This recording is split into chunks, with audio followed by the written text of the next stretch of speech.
Good evening money persons, welcome to daily money show number 1074. And నిన్న నా work out విషయంకి వచ్చేసరికి కొంచెం పర్సనల్ వర్క్ ఉండడం వల్ల ఓన్లీ 3 కిలోమీటర్స్ వాక్ చేయగలిసాను అంతే. అండ్ మీరు నిన్న ఏ వర్కౌట్స్ చేశారో కింద కామెంట్ సెక్షన్లో కామెంట్ చేయండి.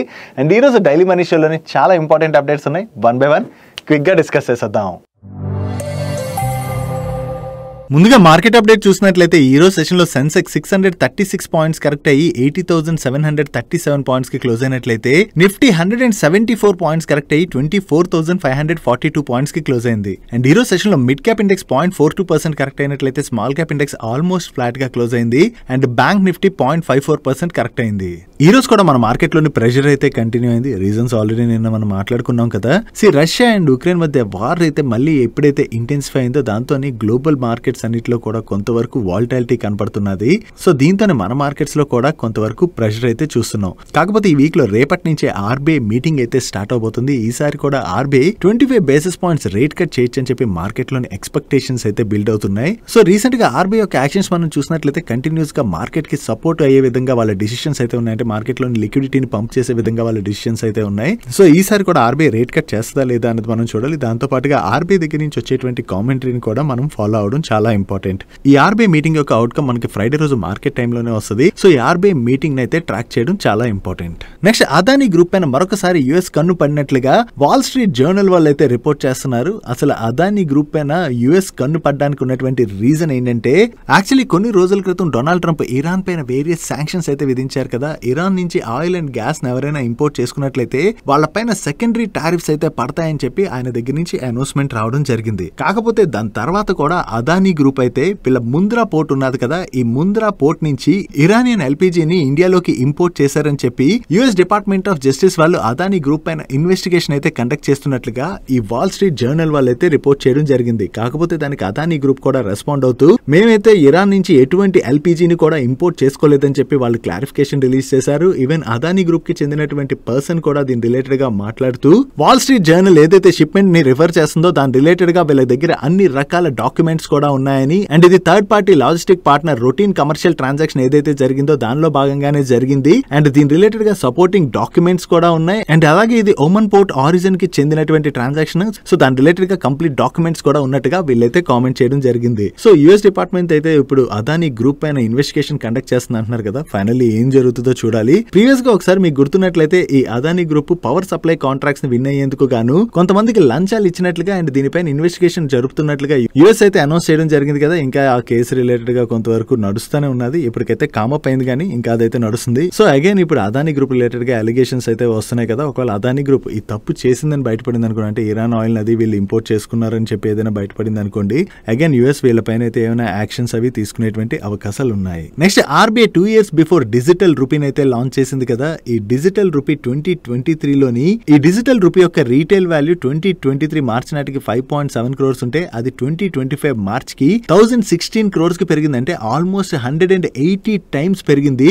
దీనిలోని హై వాల్యూ డినామినేషన్స్ అంటే 500 నోట్స్ ఏకంగా 84.4% వరకు కంట్రిబ్యూట్ చేస్తున్నాయి. సో రీటైల్ వాల్యూ చైన్ లో మనం చూసినట్లయితే large retail and merchant payments related గా ఈ డిజిటల్ రూపీ యూసేజ్ అనేది బాగానే పెరుగుతున్నట్టుగా మనం అర్థం చేసుకోవచ్చు. ఒకవేళ మీలో ఎవరికైనా ఈ ఆర్బీఐ లాంచ్ చేసినటువంటి డిజిటల్ రూపీ రిలేటెడ్ గా ఫుల్ ఫ్లెజ్డ్ గా ఐడియా లేకపోయినట్లయితే మన ఛానల్ లోని డిజిటల్ రూపీ రిలేటెడ్ గా 2 years బిఫోర్ ఒక డీటెయిల్ వీడియోని అయితే ఆల్రెడీ రిలీజ్ చేసాం. ఒకసారి ఆ వీడియోని చూసినట్లయితే దీని రిలేటెడ్ గా ఫుల్ ఫ్లెజ్డ్ ఇన్ఫర్మేషన్ మీకు తెలుస్తుంది. ఈ డిజిటల్ రూపీ వీడియోని ఈ రోజు డైలీ మనీ షోకి ఎండ్ కార్డ్ లో ఉంచుతాను. మీ ఫ్రీ టైమ్ లో మిస్ అవ్వకుండా చూడడానికి ప్రయత్నించండి. నెక్స్ట్ యుఎస్ లోని క్రిప్టో కరెన్సీ ఎక్స్చేంజ్ అయినటువంటి కాయిన్ బేస్ లోని భయంకరంగా డేటా లీకేజ్ జరుగుతున్నట్లుగా ఈ కాయిన్ బేస్ కి చెందినటువంటి ఎంప్లాయీస్ బయట పెడుతున్నారు. యాక్చువల్లీ ఈ కాయిన్ బేస్ లో డేటా లీకేజ్ ఎలా జరుగుతుందంటే దీనిలో పనిచేసేటువంటి కొంతమంది ఎంప్లాయీస్ కావాలనే ఈ కాయిన్ బేస్ లో ఉన్నటువంటి ఇండియన్ కస్టమర్స్ డేటాను అయితే తీసి హ్యాకర్స్ కి అయితే వాళ్ళు అమ్మేస్తున్నట్లుగా ఈ కంపెనీలో చెందేటువంటి అదర్ ఎంప్లాయీస్ ఆల్రెడీ మేనేజ్మెంట్ కి రిపోర్ట్ చేసిందని, అండ్ త్వరలోనే మేనేజ్మెంట్ అంటే ఈ న్యూస్ బాగా తిరుగుతుండటంతో మేనేజ్మెంట్ త్వరలోనే ఈ డేటా లీక్ లోని పాల్గొన్నటువంటి చాలా మందిని జాబ్స్ నుంచి తీసేసేటువంటి అవకాశం ఉన్నట్లుగా కూడా వీళ్ళు న్యూస్ ని పబ్లిష్ చేయడం జరిగింది. సో ఈ కాయిన్ బేస్ అనే కాదు చాలా వరకు ఇటువంటి ట్రేడింగ్ ప్లాట్ఫామ్స్ అవి ఏవైతే ఉంటాయో వాటిలోని డేటా ఫుల్ ఫ్లెజ్డ్ సెక్యూర్ అంటే మనం చెప్పలేము. ఒక్కోసారి డేటా లీకేజ్ అనేది జరుగుతూనే ఉంటుంది. మరి కానీ ఇందులో పనిచేసేటువంటి ఎంప్లాయీస్ ఈ డేటాను తీసి హ్యాకర్స్ కి అమ్మేసుకోవడం అంటే ఎవరినైనా నమ్మాలన్నా కూడా చాలా భయం అవుతుంది. ఎందుకంటే డేటా లీక్ అయిపోయింది అనుకోండి, మనకి చెందిన ఫుల్ ఫ్లెజ్డ్ ఇన్ఫర్మేషన్ హ్యాకర్స్ దగ్గర ఉంటుంది కాబట్టి హ్యాకర్స్ దగ్గర నుంచి కంటిన్యూస్ గా అటాక్ స్టార్ట్ అయిపోతాయి. ఆల్రెడీ డైలీ ఎన్నో రకాల డిజిటల్ స్కామ్స్ చూస్తున్నాం కదా. సో ఒకసారి ఇలా డేటా లీక్ అయిందంటే మన పైన అటాక్స్ మరీ జరుగుతాయి. అండ్ కొంతమందికి తెలియక ఇటువంటి స్కామ్స్ లోని బలైపోతూ వాళ్ళ డబ్బుల్ని కూడా కోల్పోతూ ఉంటారు. అందుకని మన మొబైల్ కి ఏదైనా అన్నోన్ మెంబర్స్ నుంచి మెసేజ్లు కానీ లింక్లు కానీ ఇటువంటివి ఏమైనా వస్తున్నాయి అనుకోండి, అటువంటివి ఇగ్నోర్ చేసి వాటిని వెంటనే డిలీట్ చేసి పడేయాలి తప్ప ఇప్పుడు ఎక్కడా కూడా డేటా లీక్ అవ్వకుండా మన డేటా సెక్యూర్ గా ఉంటుందని చెప్పి నమ్మడం అయితే చాలా కష్టం. నెక్స్ట్ యాక్సెస్ సెక్యూరిటీస్ వాళ్ళు ఎవ్రీ మంత్ వాళ్ళ టాప్ స్టాక్ పిక్స్ అయితే రిలీజ్ చేస్తుంటారు కదా. ఈ జూన్ మంత్ కోసం కూడా వాళ్ళ టాప్ స్టాక్ పిక్స్ అయితే రిలీజ్ చేశారు. దానిలో మనం చూసినట్లయితే వీళ్ళు ఫైనాన్షియల్స్ లోని ICICI bank, state bank, HDFC bank and అలాగే శ్రీరామ్ ఫైనాన్స్ లాంటి స్టాక్స్ అయితే పిక్ చేయడం జరిగింది. ఐసిఐసిఐ బ్యాంక్ యొక్క టార్గెట్ ప్రైస్ ని వీళ్ళు 1650 రూపీస్ గా ఫిక్స్ చేసినట్లయితే స్టేట్ బ్యాంక్ యొక్క టార్గెట్ ప్రైస్ ని 1025 రూపీస్ గా ఫిక్స్ చేశారు. అండ్ హెచ్డిఎఫ్సి బ్యాంక్ యొక్క టార్గెట్ ప్రైస్ ని 2250 రూపీస్ గా ఫిక్స్ చేయడం జరిగింది. వీటితో కలుపుకుని వీళ్ళు టోటల్ గా 15 స్టాక్స్ అయితే పిక్ చేశారు. దీనిలో మనం చూసినట్లయితే వరుణ్ బెవరేజెస్ కావచ్చు, భారతీ ఎయిర్టెల్ కావచ్చు, Hero MotoCorp, Avenue Supermarts, Lupin, Max Healthcare, Colgate Palmolive, Prestige Estates, APL Apollo tube, Sansera engineering and Kalpataru projects లాంటి స్టాక్స్ అయితే పిక్ చేయడం జరిగింది. సో వీళ్ళు ఈ స్టాక్స్ ని పిక్ చేసి ఎంత అప్సెట్ టార్గెట్ ప్రైస్ ని ఇచ్చారన్నది మీరు ఇక్కడ స్క్రీన్ పై చూడొచ్చు. ఈ ఇమేజ్ ని ఈ రోజు వీడియో రిలీజ్ చేసే ముందు మీకు మన వాట్సాప్ ఛానల్ అయితే షేర్ చేస్తాను. మీరు అక్కడి నుంచి డౌన్లోడ్ చేసుకోవచ్చు. వాట్సాప్ ఛానల్ లింక్ ఈ వీడియో డిస్క్రిప్షన్ లోను కింద కామెంట్ సెక్షన్ లో ఫస్ట్ కామెంట్ లోను పిన్ చేసి ఉంచుతాను. నెక్స్ట్ కెనరా బ్యాంక్ చెందినటువంటి one of the Karnataka branch లోని మేజర్ థెఫ్ట్ అయితే జరిగింది. దీనిలోని దొంగల ఏకంగా 59 కేజీల గోల్డ్ జ్యువెలరీ, అంటే దాని యొక్క వాల్యూ అప్రాక్సిమేట్లీ 53 crores వరకు ఉంటుంది. ఈ గోల్డ్ జ్యువెలరీతో పాటు వీళ్ళు 5 లక్షల క్యాష్ ని కూడా లాంగ్ వీకెండ్ 23 and 25th మే మధ్యన వచ్చినటువంటి లాంగ్ వీకెండ్ లోని ఈ దొంగతనం జరిగినట్లుగా న్యూస్ అయితే వస్తుంది. కాకపోతే 23 to 25th మే మధ్యన ఈ దొంగతనం జరిగినట్లయితే ఇంత లేట్ గా వీళ్ళు ఎందుకు కంప్లైంట్ చేశారన్నది అయితే అర్థం కావట్లేదు. యాక్చువల్లీ ఈ లేట్ కంప్లైంట్ కి కారణం వీళ్ళు ఏం చెప్తున్నారంటే మొత్తం అంటే ఫుల్ ఫ్లెజ్ గా ఫిజికల్లీ వీళ్ళన్ని చెక్ చేసుకుని కన్ఫర్మేషన్ వచ్చిన తర్వాత అయితే పోలీస్ కంప్లైంట్ ఇచ్చినట్లుగా బ్యాంక్ వాళ్ళు అయితే చెప్తున్నారు. చూడాలి ఇప్పుడు పోలీసులు అయితే ఇన్వెస్టిగేషన్ చేస్తారు కదా. ఇన్వెస్టిగేషన్ లో ఎవరు దొంగతనం చేశారో బయటపడి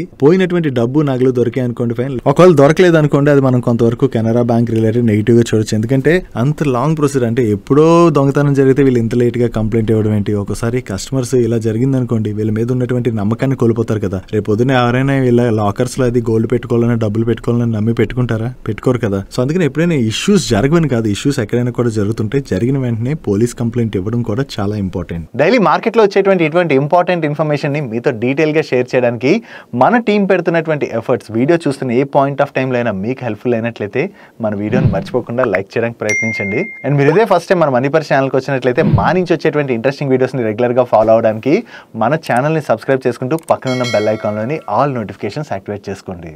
నెక్స్ట్ నేను మన డైలీ మనీ షోలోని ఐటీ కంపెనీ అయిన ఎంఫసిస్ రిలేటెడ్గా వచ్చినటువంటి ఇన్ఫర్మేషన్ గురించి డిస్కస్ చేసుకున్నాం కదా. అదే ఎంఫసిస్ వల్ల one of the largest client అయిన ఫెడెక్స్ వాళ్ళు వీళ్ళతో ఉన్నటువంటి కాంట్రాక్ట్ని అయితే క్యాన్సిల్ చేసుకుంటున్నారని చెప్పి వేరియస్ మీడియా ప్లాట్ఫామ్స్ రిపోర్ట్ చేయడం జరిగింది. యాక్చువల్లీ ఎంఫసిస్ యొక్క టోటల్ రెవెన్యూస్లోని ఈ ఫెడెక్స్ యొక్క కంట్రిబ్యూషన్ నియర్లీ 8% వరకు ఉన్నది. ఒకవేళ ఈ డీల్ కనుక క్యాన్సిల్ అయితే దానివల్ల ఎంఫసిస్ వాళ్ళ రెవెన్యూస్ పైన అయితే పెద్ద ఇంపాక్టే పడి ఉండేది. ఈ న్యూస్ బాగా సర్క్యులేట్ అవడంతో దీని రిలేటెడ్గా ఎంఫసిస్ వాళ్ళు కూడా క్లారిఫికేషన్ అయితే రిలీజ్ చేశారు. మీడియా ప్లాట్ఫామ్స్ లో ఏదైతే న్యూస్ సర్క్యులేట్ అవుతుందో అది జస్ట్ స్పెక్యులేటివ్ న్యూస్ మాత్రమే అని ఫెడెక్స్ వాళ్ళు వీళ్ళతో ఉన్నటువంటి డీల్ అయితే క్యాన్సిల్ చేయట్లేదని చెప్పి వీళ్ళైతే క్లారిఫికేషన్ రిలీజ్ చేశారు. సో వీళ్ళ దగ్గర నుంచి క్లారిఫికేషన్ అయితే వచ్చింది కాబట్టి వీళ్ళైతే ఆ డీల్ ని కోల్పోతారన్న న్యూస్ జస్ట్ స్పెక్యులేటివ్ న్యూస్ గానే మనం చూడొచ్చు.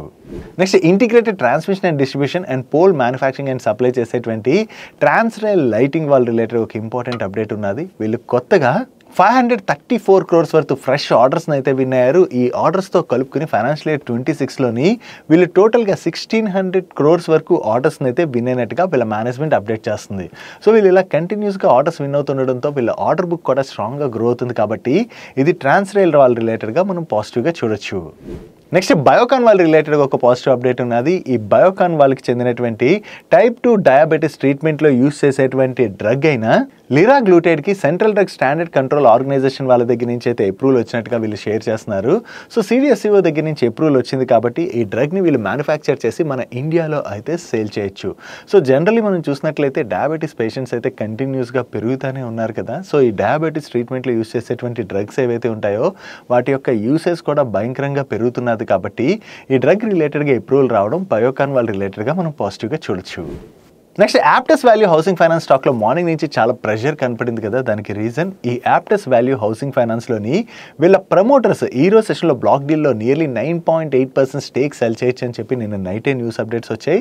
అండ్ ఈ రోజు సెషన్ లో బ్లాక్ డీల్ కూడా జరిగింది. కాకపోతే ఈ బ్లాక్ డీల్ లోని 13.44% ఈక్విటీ హ్యాండ్స్ చేంజ్ అవడం జరిగింది. ఒకవేళ బ్లాక్ డీల్ లో వీళ్ళ ప్రమోటర్స్ సెల్ చేసినట్లయితే వీళ్ళ దగ్గర నుంచి ఎవరు బై చేశారన్నది మనం చూడాలి. అండ్ దీంతో పాటు ఈ రోజు సెషన్ లోని మరికొన్ని ఇంపార్టెంట్ బ్లాక్ డీల్స్ కూడా జరిగాయి. ఈ రోజు సెషన్ లోని ఎస్ బ్యాంక్ లో జరిగినటువంటి బ్లాక్ డీల్ లోని నియర్లీ 3% ఈక్విటీ అయితే హ్యాండ్స్ చేంజ్ అయింది. దీనిలో ఒక PE ఇన్వెస్టర్ సెల్ చేసి ఉండొచ్చు అని చెప్పి మార్కెట్ లో ఎక్స్పెక్టేషన్స్ నడుస్తున్నాయి. సో ఎస్ బ్యాంక్ లో ఈ బ్లాక్ డీల్ జరగడంతోనే ఈ రోజు సెషన్ లో ఎస్ బ్యాంక్ స్టాక్ లో అయితే మనం ప్రెషర్ చూసాం. దీంతో పాటు జింకా లాజిస్టిక్స్ ఉన్నది కదా, ఈ జింకా లాజిస్టిక్ లో కూడా ఈ రోజు సెషన్ లో జరిగినటువంటి బ్లాక్ డీల్ లో 9.22% ఈక్విటీ హ్యాండ్స్ చేంజ్ అయింది. అండ్ అలాగే ఓలా ఎలక్ట్రిక్ లో జరిగినటువంటి బ్లాక్ డీల్ లోని 3.23% ఈక్విటీ హ్యాండ్స్ చేంజ్ అయినట్లుగా అప్డేట్స్ వస్తున్నాయి. సో ఈ అన్ని బ్లాక్ డీల్స్ లోని బయర్స్ ఎవరు సెల్లర్స్ ఎవరు అన్న డీటెయిల్స్ మనకి ఈ రోజు నైట్ కి అప్డేట్ అవుతాయి. అండ్ ఈ బ్లాక్ డీల్స్ లోనే అలాగే ఎస్ బ్యాంక్ రిలేటెడ్ గా మనం మాట్లాడుకున్నాం కదా, ఎస్ బ్యాంక్ రిలేటెడ్ గా మరొక న్యూస్ అప్డేట్ కూడా ఉన్నది. ఈ ఎస్ బ్యాంక్ లోని సుమిటోమో మిత్సుయి బ్యాంకింగ్ కార్పొరేషన్ లిమిటెడ్ వాళ్ళు మెజారిటీ స్టేక్ ని అక్వైర్ చేసేందుకు గాను RBI యొక్క అప్రూవల్ కోసం వెయిట్ చేస్తున్నట్లుగా వేరియస్ మీడియా ప్లాట్ఫామ్స్ లోని న్యూస్ ఆర్టికల్ అయితే తిరిగింది. దాంతో ఎస్ బ్యాంక్ వాళ్ళు దీనికి క్లారిఫికేషన్ అయితే రిలీజ్ చేస్తూ వీళ్ళు న్యూస్ ఆర్టికల్స్ రిపోర్ట్ చేస్తున్నట్లుగా ఈ సుమిటోమో మిత్సుయి బ్యాంకింగ్ కార్పొరేషన్ వాళ్ళతో ఎటువంటి డిస్కషన్స్ లో కూడా లేవని చెప్పి క్లారిఫికేషన్ అయితే రిలీజ్ చేశారు. నెక్స్ట్ ఆన్లైన్ గేమింగ్ కంపెనీస్ కి మద్రాస్ హైకోర్టులో ఒక షాక్ అయితే తగిలింది. యాక్చువల్లీ తమిళనాడు గవర్నమెంట్ ఈ ఆన్లైన్ గేమింగ్ కంపెనీస్ రిలేటెడ్ గా కొన్ని రెగ్యులేషన్స్ అయితే తీసుకొస్తుంది కదా. అంటే ఇప్పుడు ఆన్లైన్ గేమింగ్ ఎక్కువగా అంటే రాత్రి పగలు ఉన్నదనుకోండి, ప్రతి ఒక్కళ్ళు కూడా చాలా వరకు అందులోని మెయిన్లీ యంగ్స్టర్స్ ఎక్కువగా ఈ ఆన్లైన్ గేమ్స్ లో ఉండిపోయి వాళ్ళ హెల్త్ ను కూడా పాడు చేసుకుంటున్నారు. కాబట్టి వీటిని కంప్లీట్ గా రిస్ట్రిక్ట్ చేయడం అయితే అవ్వదు, కానీ వీటి రిలేటెడ్ గా కొన్ని రెగ్యులేషన్స్ తీసుకురావడం, అంటే ఈ టైం నుంచి ఈ టైం వరకే వీటిని అలో చేసే విధంగా కొన్ని రెగ్యులేషన్స్ తీసుకురావడానికి వాళ్ళైతే ప్రయత్నిస్తున్నారు. సో తమిళనాడు గవర్నమెంట్ తీసుకొస్తున్నటువంటి ఈ రూల్స్ ఏవైతే ఉన్నాయో వాటికి అగైనిస్ట్ గా ఈ కంపెనీస్ ఏం చేశాయంటే మద్రాస్ హైకోర్టులోని కేసును అయితే ఫైల్ చేశాయి. ఫైనల్లీ మద్రాస్ హైకోర్టు ఈ కేసు విన్న తర్వాత ఈ కంపెనీస్ ఫైల్ చేసినటువంటి కేసును అయితే కొట్టివేయడం జరిగింది. యాక్చువల్లీ మద్రాస్ హైకోర్టు తీసుకున్నటువంటి డిసిషన్ కరెక్టే, ఎందుకంటే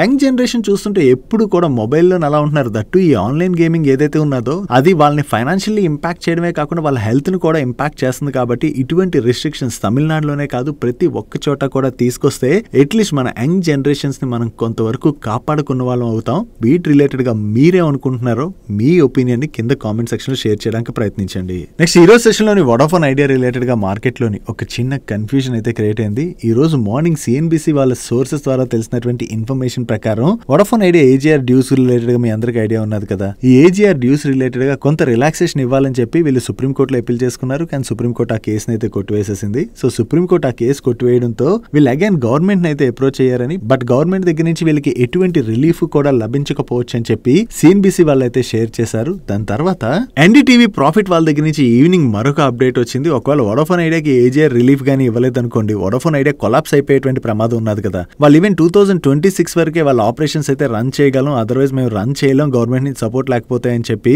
గవర్నమెంట్ కి వాళ్ళు క్లియర్ గా షేర్ చేసినట్లుగా న్యూస్ అప్డేట్స్ కూడా వచ్చాయి. సో దీనివల్ల ఒకవేళ వోడాఫోన్ ఐడియా కొలాప్స్ అయిపోయింది అనుకోండి, దాంతో టెలికాం సెక్టర్ ఏమైపోద్ది, డ్యూపోలీ అయిపోద్ది కదా. అప్పుడు ఓన్లీ మిగిలేదు ఇంకా రిలయన్స్ జియో అండ్ అలాగే ఎయిర్టెల్, వీళ్ళిద్దరే మిగులుతారు. సో ఇలా డ్యూపోలీ అయిపోయినట్లయితే వాళ్ళకి ఇష్టం వచ్చినట్టు చేసేటువంటి అవకాశం ఉన్నది. కాబట్టి ఈ సెక్టర్ డ్యూపోలీ అవ్వకుండా కాపాడడానికి అని చెప్పి ఇప్పుడు గవర్నమెంట్ అయితే వోడాఫోన్ ఐడియాకి సపోర్ట్ చేయడానికి చూస్తున్నదని అండ్ ఈ AGR డ్యూస్ రిలేటెడ్ గా మారిటోరియం ఇచ్చేందుకు గాను 2-3 ఆప్షన్స్ ని కూడా గవర్నమెంట్ ఇవాల్యుయేట్ చేస్తున్నట్లుగా NDTV ప్రాఫిట్ వాళ్ళు అయితే షేర్ చేస్తున్నారు. ఓవరాల్ గా గవర్నమెంట్ సపోర్ట్ చేస్తాను కొంతమంది అంటున్నారు, చేయరని కొంతమంది అంటున్నారు. బట్ యాజ్ ఆఫ్ నో మనం ఫ్రాంక్ గా మాట్లాడుకోవాలంటే గవర్నమెంట్ దగ్గర నుంచి వోడాఫోన్ ఐడియాకి AGR డ్యూస్ రిలేటెడ్ గా రిలీఫ్ గానీ లభించలేదనుకోండి, వోడాఫోన్ ఐడియా పరిస్థితి ఇంకా దారుణం అయిపోయేటువంటి ప్రమాదం ఉన్నది. ఎందుకంటే ఆల్రెడీ వాళ్ళు చాలా వరకు డెట్ తో స్ట్రగుల్ అవుతున్నారు అండ్ వాళ్ళు కంటిన్యూస్ గా కస్టమర్స్ ని కోల్పోతున్నారు. వాళ్ళు 4G 5G ఎక్స్పాన్షన్ చేయాలన్నా కూడా వాళ్ళకి ఫండ్ అవసరం కదా. సో ఫండ్ అవసరం అయితే వాళ్ళు బ్యాంక్స్ ని అప్రోచ్ అయితే బ్యాంక్స్ దగ్గర నుంచి పాజిటివ్ రెస్పాన్స్ ఉండట్లేదు. కాబట్టి వీళ్ళ స్ట్రగుల్స్ అయితే కంటిన్యూ అవుతున్నాయి. చూడాలి వోడాఫోన్ ఐడియా ఈ సిచ్యువేషన్ నుంచి ఎలా బయటపడుతుంది అన్నది.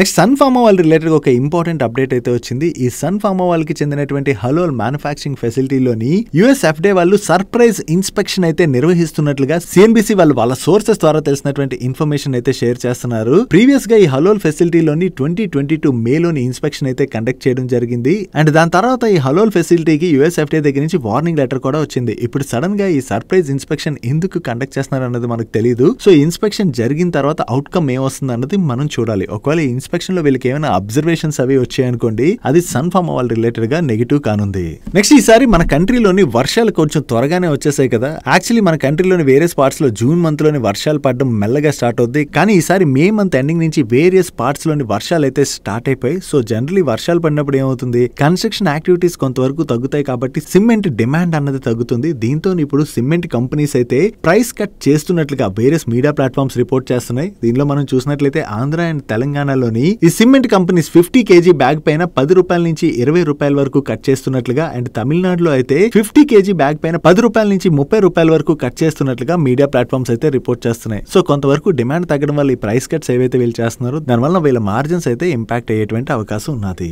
Next AU small finance bank వాళ్ళు యూనివర్సల్ బ్యాంక్ లైసెన్స్ కోసం ఆర్బీఐ దగ్గర ఆల్రెడీ అప్లై చేసుకోవడం జరిగింది కదా లాస్ట్ ఇయర్ సెప్టెంబర్ మంత్ లోనే. దీని రిలేటెడ్ గా ఆర్బీఐ త్వరలోనే డిసిషన్ తీసుకునేటువంటి అవకాశం ఉన్నదని చెప్పి ఎకనామిక్ టైమ్స్ వాళ్ళ సోర్సెస్ ద్వారా తెలిసినటువంటి ఇన్ఫర్మేషన్ ని షేర్ చేస్తున్నారు. ఒకవేళ ఏయూ స్మాల్ ఫైనాన్స్ బ్యాంక్ వాళ్ళకి యూనివర్సల్ బ్యాంక్ లైసెన్స్ కనుక వచ్చినట్లయితే ఆర్బీఐ రెగ్యులేటరీ నామ్స్ ఏవైతే ఉంటాయో అవి స్మాల్ ఫైనాన్స్ బ్యాంక్స్ మీద కొంచెం ఎక్కువగా ఉంటాయి. ఒకవేళ యూనివర్సల్ బ్యాంక్ లైసెన్స్ వచ్చినట్లయితే కొంతవరకు అవి తగ్గుతాయి కాబట్టి అది ఏయూ స్మాల్ ఫైనాన్స్ బ్యాంక్ వాళ్ళు ఫర్దర్ గా గ్రో అయ్యేందుకు గాను వాళ్ళకి హెల్ప్ఫుల్ అయ్యేటువంటి అవకాశం ఉన్నది. చూడాలి ఇప్పుడు ఆర్బీఐ దగ్గర నుంచి వీళ్ళకి యూనివర్సల్ బ్యాంక్ లైసెన్స్ వస్తుందా రాదా అన్నది. ఒకవేళ వచ్చినట్లయితే మాత్రం అది ఏయూ స్మాల్ ఫైనాన్స్ బ్యాంక్ వాళ్ళకి పాజిటివ్ కానుంది. నెక్స్ట్ ఈ రోజు సెషన్ లోని fertiliser stocks like Deepak fertilisers కావచ్చు, రాష్ట్రీయ కెమికల్ అండ్ ఫెర్టిలైజర్స్ కావచ్చు, ఇటువంటి ఫెర్టిలైజర్ స్టాక్స్ అన్నిట్లో కూడా పాజిటివ్ మూమెంటం కనపడింది కదా. దానికి రీజన్ ఏంటంటే ఈసారి ఎర్లీ మాన్సూన్ వచ్చింది కాబట్టి ఎర్లీ మాన్సూన్ వలన ఖరీఫ్ సీజన్ అయితే బాగుండేటువంటి అవకాశం ఉన్నదని చెప్పి ఎక్స్పెక్టేషన్స్ అయితే పెరుగుతున్నాయి. దీంతో పాటుగా గవర్నమెంట్ ఫెర్టిలైజర్ సబ్సిడీని కూడా ఎక్స్టెండ్ చేసేటువంటి అవకాశం ఉన్నదని చెప్పి మీడియా ప్లాట్ఫామ్స్ అయితే రిపోర్ట్ చేస్తున్నాయి. సో ఓవరాల్ గా చూసుకుంటే ఈసారి పంటలు బాగా పండాయి అనుకోండి, దానివల్ల ఫెర్టిలైజర్ కంపెనీస్ యొక్క సేల్స్ కూడా బాగా పెరిగేటువంటి అవకాశం ఉన్నది కాబట్టి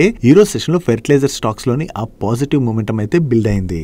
డైలీ మార్కెట్ లో వచ్చేటువంటి ఇటువంటి ఇంపార్టెంట్ ఇన్ఫర్మేషన్ ని మీతో డీటెయిల్ గా షేర్ చేయడానికి మన మనీ బర్డ్స్ టీమ్ ఏవైతే ఎఫర్ట్స్ పెడుతుందో ఆ ఎఫర్ట్స్ కనుక మీకు హెల్ప్ఫుల్ అవుతున్నట్లయితే మన వీడియోని మర్చిపోకుండా లైక్ చేయడానికి ప్రయత్నించండి. నెక్స్ట్ ఇండోకో రెమెడీస్ వాళ్ళ రిలేటెడ్ ఒక పాజిటివ్ అప్డేట్ ఉన్నది. ఈ ఇండోకో రెమెడీస్ వాళ్ళ సబ్సిడరీ కంపెనీ అయిన ఇండోకో రెమెడీస్ యూకే లిమిటెడ్ వాళ్ళు యూకే లోని టికాగ్రెలోర్ ఫిల్మ్ కోటెడ్ టాబ్లెట్స్ అయితే లాంచ్ చేయడం జరిగింది. ఈ టాబ్లెట్స్ ని heart attack and stroke reduce చేసేందుకు గాను యూజ్ చేస్తారని అండ్ యూకే లోని ఈ టాబ్లెట్స్ ని క్లారిటా ఫార్మా వాళ్ళు మార్కెటింగ్ అండ్ డిస్ట్రిబ్యూషన్ చేయబోతున్నట్టుగా వీళ్ళు షేర్ చేస్తున్నారు. సో యూకే లో ఈ టాబ్లెట్స్ ని లాంచ్ చేయడం ద్వారా ఈ టాబ్లెట్స్ రిలేటెడ్ గా అక్కడ ఉన్నటువంటి ఆపర్చునిటీని వీళ్ళు క్యాటర్ చేయబోతున్నారు కాబట్టి ఇది ఇండోకో రెమెడీస్ వాళ్ళ రిలేటెడ్ గా మనం పాజిటివ్ గా చూడొచ్చు. దీంతోనే ఈ రోజు సెషన్ లో స్టాక్ లో కూడా పాజిటివ్ మూమెంటం కనపడింది. Next Texmaco rail and engineering limited వాళ్ళకి రైల్ వికాస్ కార్పొరేషన్ లిమిటెడ్ వాళ్ళ దగ్గర నుంచి అప్రాక్సిమేట్లీ 122 crores వర్త్ ఆర్డర్ వచ్చింది. ఈ ఆర్డర్ లో భాగంగా 30 months లోని వీళ్ళు వెస్టర్న్ రైల్వే కోసం ట్రాక్షన్ ట్రాన్స్ఫార్మర్స్ ని సప్లై చేసి ఇన్స్టాల్ చేయడంతో పాటు దాని యొక్క అసోసియేటెడ్ వర్క్స్ కూడా చేయవలసి ఉన్నది. వీళ్ళకి కొత్తగా ఏదైతే ఈ ఆర్డర్ వచ్చిందో ఇది టెక్స్మాకో రైల్ అండ్ ఇంజనీరింగ్ వాళ్ళ రిలేటెడ్ గా మనం పాజిటివ్ గా చూడొచ్చు. నెక్స్ట్ ప్రీమియర్ ఎక్స్ప్లోజివ్స్ వాళ్ళకి భువనగిరి డిస్ట్రిక్ట్ లో ఉన్నటువంటి మ్యానుఫాక్చరింగ్ సైట్ లోని రీసెంట్ గానే ఒక ఫైర్ యాక్సిడెంట్ అయితే జరిగింది. ఆ ఫైర్ యాక్సిడెంట్ జరగడంతో అక్కడ ఆపరేషనల్ యాక్టివిటీస్ అన్ని కూడా నిలిచిపోయి అండ్ అంతేకాకుండా వీళ్ళని 3 months పాటు ఫ్యాక్టరీని క్లోజ్ చేయాలని చెప్పి తెలంగాణ పొల్యూషన్ కంట్రోల్ బోర్డు వాళ్ళు వీళ్ళకి ఆర్డర్ ని పాస్ చేశారు. దీని రిలేటెడ్ గా ఇప్పుడు వీళ్ళు 6,75,000 ఎన్విరాన్మెంటల్ కాంపన్సేషన్ కూడా పే చేసేసామని అండ్ త్వరలోనే ఇక్కడ మ్యానుఫాక్చరింగ్ యాక్టివిటీస్ తిరిగి స్టార్ట్ చేస్తామని చెప్పి వీళ్ళ మేనేజ్మెంట్ అయితే షేర్ చేస్తుంది. అండ్ అంతేకాకుండా ఇక్కడ అన్ని అంటే సేఫ్టీ మెజర్స్ అవి తీసుకోవాలి కదా, గవర్నమెంట్ కంప్లైన్సెస్ అవన్నీ కూడా వీళ్ళు కరెక్ట్ గానే ఇప్పుడు తీసుకున్నాం కాబట్టి తిరిగి మ్యానుఫాక్చరింగ్ యాక్టివిటీ స్టార్ట్ చేసే అవకాశం ఉన్నట్లుగా వీళ్ళు షేర్ చేయడం జరిగింది. ఒకవేళ ఇక్కడ తిరిగి మ్యానుఫాక్చరింగ్ యాక్టివిటీ స్టార్ట్ చేసినట్లయితే వీళ్ళ ప్రొడక్షన్ దెబ్బ తినకుండా ఉంటుంది కాబట్టి అది ప్రీమియర్ ఎక్స్ప్లోజివ్స్ వాళ్ళ రిలేటెడ్ గా మనం పాజిటివ్ గా చూడొచ్చు. Next automotive and non automotive sectors కోసం క్రిటికల్ ప్రెసిషన్ ఇంజనీరింగ్ కాంపోనెంట్స్ ని మ్యానుఫాక్చర్ చేసి సప్లై చేసేటువంటి సన్సెరా ఇంజనీరింగ్ వాళ్ళు ఎయిర్ బస్ వాళ్ళతోని ఒక లాంగ్ టర్మ్ కాంట్రాక్ట్ లోకి ఎంటర్ అవడం జరిగింది. ఈ contract value approximately 1,600 million rupees and ఈ కాంట్రాక్ట్ లో భాగంగా light and medium transport aircraft programmes కోసం సన్సెరా ఇంజనీరింగ్ వాళ్ళు airborne intensive care transport modules ని మ్యానుఫాక్చర్ చేసి సప్లై చేయడంతో పాటు సపోర్ట్ సర్వీసెస్ ని కూడా అందించబోతున్నట్టుగా షేర్ చేస్తున్నారు. సో ఎయిర్ బస్ వాళ్ళతోనే ఏదైతే ఈ లాంగ్ టర్మ్ కాంట్రాక్ట్ లోకి ఎంటర్ అయ్యారో ఇది సన్సెరా ఇంజనీరింగ్ వాళ్ళ రిలేటెడ్ గా మనం పాజిటివ్ గా చూడొచ్చు. నెక్స్ట్ ఎల్ఎన్టీ వాళ్ళ రిలేటెడ్ గా ఒక పాజిటివ్ అప్డేట్ ఉన్నది. ఈ ఎల్ఎన్టీ వాళ్ళు Rajasthan public health engineering department వాళ్ళ దగ్గర నుంచి water and effluent treatment business లోని సిగ్నిఫికెంట్ ఆర్డర్స్ అయితే విన్నారు. వీళ్ళు వినైనటువంటి ఈ ఆర్డర్స్ ని మీరు ఇక్కడ స్క్రీన్ పై చూడొచ్చు. వీళ్ళు వీటిని సిగ్నిఫికెంట్ ఆర్డర్స్ అంటున్నారంటే ఈ ఆర్డర్స్ యొక్క value 1,000 crores to 2,500 crores in between ఉంటాయి. సో వీళ్ళు కొత్తగా ఏవైతే ఇలా ఆర్డర్స్ విన్ అవుతూ వెళ్తున్నారో దీంతో ఎల్ఎన్టీ వాళ్ళ ఆర్డర్ బుక్ కూడా స్ట్రాంగ్ గా గ్రో అవుతుంది కాబట్టి ఇది ఎల్ఎన్టీ వాళ్ళ రిలేటెడ్ గా మనం పాజిటివ్ గా చూడొచ్చు.